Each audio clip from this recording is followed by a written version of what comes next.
Breaks வந்து original breaks போடலண்ணே, சும்மா சாதாரண பிரேக்ஸ் போட்டுருக்காங்க. க்ளீன் பண்ணி பார்த்ததில் ஒன்றும் செட் ஆகலண்ணே. ஒன்றும் சாதாரண பிரேக்ஸ்ண்ணே. பிரேக்ஸ் வந்து ஒரிஜினல் போட போகிறேங்க. இது வந்து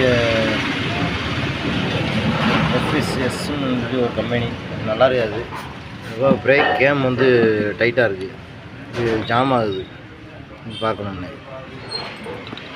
பேக் பிரேக் முடிஞ்சது, அப்படி ஃப்ரண்ட் பிரேக் பார்த்துருக்கோம். ஃப்ரண்ட் பிரேக்கு நீட்டாக க்ளீன் பண்ணியிருக்கோம். க்ளீன் பண்ணி ரொம்ப வசதியாக இருந்தது. தூசி அப்படியே இருந்தது. க்ளீன் பண்ணி சூப் போட்டேன்னாங்க, குவாலிட்டியான சூப் போடல.